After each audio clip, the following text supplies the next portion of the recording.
Today we're going to be talking about God's sovereignty. Now this is a big, broad topic. There's a lot of areas and aspects and different routes we can take when talking about this, but I want to give you guys a general idea of what God's sovereignty is. And we're going to look at a few different passages in the Bible and a few different characters that I think really help give us a really great definition of what God's sovereignty is. So what is it? God is in control of everything. That is his sovereignty. He's in control of the big things. He's in control of the small things. What God puts into motion cannot be stopped, and what God stops cannot be put back into motion. He is in control over all aspects of our lives.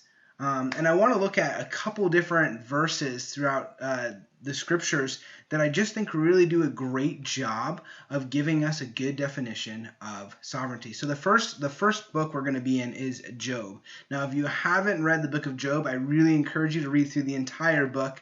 But I'm going to give you a brief overlook, and there are going to be some spoiler alerts, but I said it. So here we go. We're going to be in chapter 42. So we're at the very end of Job, closing in on the end. And we know that Job has gone through trial after trial after trial, right? I'm going to go over just some of his losses, right? So he has lost 7 sons. He has lost 3 daughters. He has lost 7,000 sheep. He has lost 3,000 camels. He has lost 1,000 oxen and 500 donkeys, not to mention his health, not to mention his friends and all these things. He's lost so much. And here we get to the end of Job, and this is the one thing that he says. So we're going to be in chapter 42, and I'm going to be reading verses 1 and 2. So it says, "Then Job replied to the Lord, 'I know that you can do all things. No plan of yours can be thwarted.'" So this is what he's coming out with, right? This is what he's realized, is that no matter what, God is in control. You can't stop what he's put into play, right? So he's saying, look at my entire life, look at all the things that have happened, and if you read through Job, you'll see it is countless. Boom, boom, boom. It just keeps happening. And he keeps having these conversations, and he's going back and forth with people, and he's saying, look, what God has put into motion, we cannot stop. Right? What is happening is going to happen, and if we are living our lives for him, it will be for his glory. All things work together for God's honor and blessing and worship, and all things work together for his good, right? So I want to turn over now to Acts. So we're going to look in the book of Acts, and this is also probably another very familiar story that you guys know or grew up hearing, and I want to look at Acts chapter 4, and we're going to read through verses 27 and 28.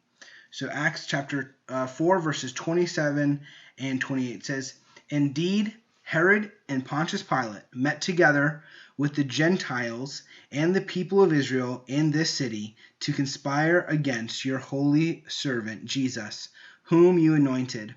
They did what your power and will had decided beforehand should happen."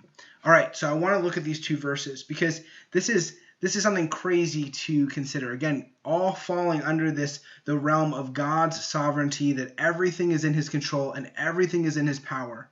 Now we have these wicked men who have come together, right? Wicked men who have come together, they're meeting and they're scheming to figure out how they can put Jesus to death, right? And so now Jesus is put on trial, and the crowd chooses him over Barabbas, and he is put to death. But little did they know that they were actually doing the Lord's plan to bring us salvation through his son, Jesus Christ.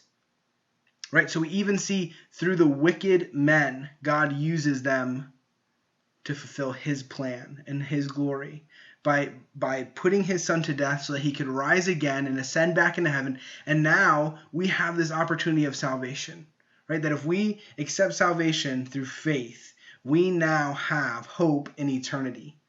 Oh, So this is under that realm of sovereignty. We can be so excited about this because it means for us that every aspect of our lives are under the control of God, right? And we can submit our lives to him, and that takes away all that pressure off of us to have to live these perfect, blameless lives. That's not how we get this great gift of eternal salvation, right? We get it through faith in Jesus Christ, our Savior, right? And that came about through wicked men scheming, thinking they were putting someone to death and they were going to shut this thing down. And God said, no, I'm going to use this, right? Even everything in your life is planned out. So like if you're in a time where it feels confusing and it feels chaotic, you can rest in the fact that if you know Jesus Christ is your Savior, right?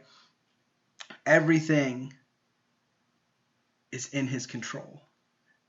It's under his control, right? So I want to look at one more verse.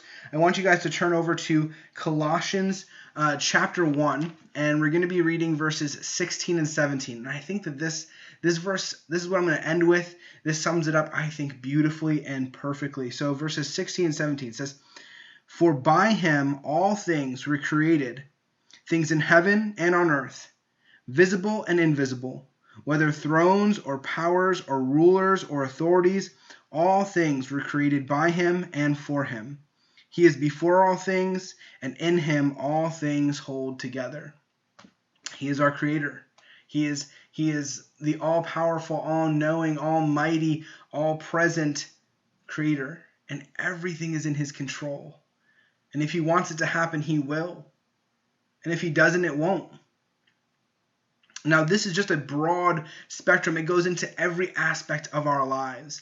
And I encourage you to look into this more. But I hope that this gives you a better understanding of God's sovereignty in our lives.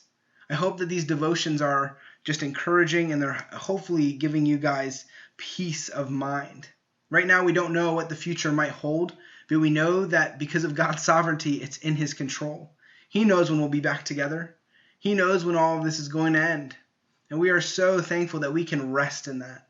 So I hope that this is encouraging. I hope that you look into it more, and I hope that this brings up questions.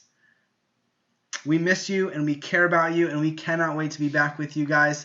Thank you for watching these devotions. I hope that you are encouraged by them, and I hope that this starts your week off right. Have a great week, guys.